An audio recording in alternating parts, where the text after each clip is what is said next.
Imagina uma criança que dá notícia de tudo o que acontece na sala de aula. Ela copia do quadro, ela faz a atividade, ela ajuda o colega, ela dá notícia para a professora do que está acontecendo, chega alguém na porta, ela corre para ver o que é, para dar opinião, intromete em tudo. Imagine uma criança super falante em sala de aula. Imagina uma criança que sabe fazer contas matemáticas, mas erra nas provas e erra nos cadernos porque escreve um número pensando que está escrevendo outro. Imagina uma criança que tem erros ortográficos por pensar mais rápido do que escreve e escreve as letras da palavra antes da hora de escrever aquela letra. Vai comendo pedaços da palavra. Imaginem comigo o cenário dessa criança. Uma criança que, quando está na natação, ela continua fazendo o movimento dos pezinhos do balé. Ao invés de esticar o pezinho e nadar, ela está ali com o pezinho de bailarina, porque ela não está lembrando que ela está na natação e já saiu do balé.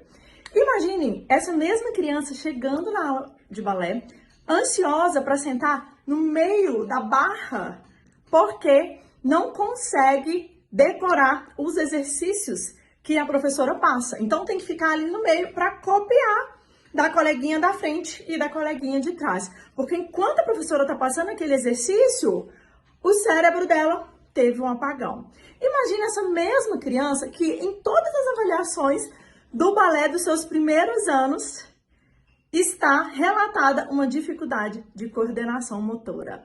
Imagina essa mesma criança que faz as suas orações todos os dias à noite, sabe de cor, Pai Nosso, Ave Maria, mas quando ela está diante de outras pessoas para rezar um terço junto, ela fica extremamente ansiosa porque o estímulo de outras pessoas naquele ambiente faz ela desconcentrar e ela esquece a oração no meio e tem que recomeçar e não sabe em que parte da oração ela está. Imagina uma criança que não sabe absolutamente nada dos desenhos que passavam na infância porque não tinha paciência de assistir televisão, só gostava de brincar de coisas que eram de correr. Imagina uma criança que todos os dias de manhã atrasava para ficar pronta para ir para a escola. Seus irmãos já estavam no carro prontos e essa criança ainda estava no banheiro terminando de se arrumar.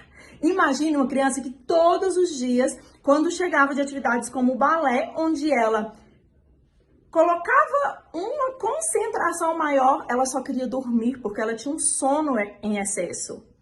Imagine uma criança que sempre falou alto, sempre gesticulou muito. Essa criança sou eu. Eu fui uma criança como a que eu descrevi e passei a minha vida inteira sem diagnóstico e sem tratamento do TDAH. Hoje, na vida adulta, surgiram algumas dificuldades emocionais e algumas dificuldades profissionais.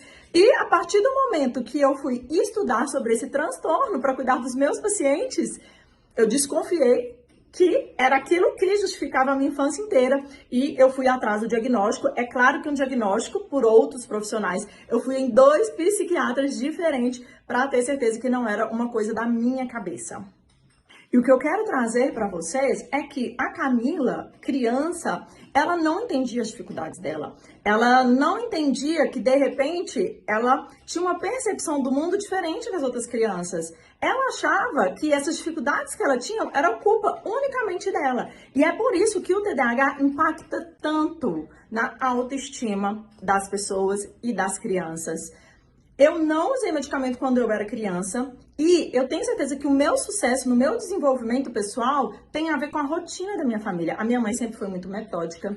A minha mãe estudava com a gente, ela fazia revisão antes da prova, era uma mãe presente, fazia atividade física, balé, natação, tinha os horários, dormia cedo, tinha uma alimentação regular. Então eu tenho certeza absoluta que todo esse suporte muito intuitivo da minha mãe por ser professora me ajudou a ter uma infância, apesar do TDAH, sem precisar de tratamento, ok?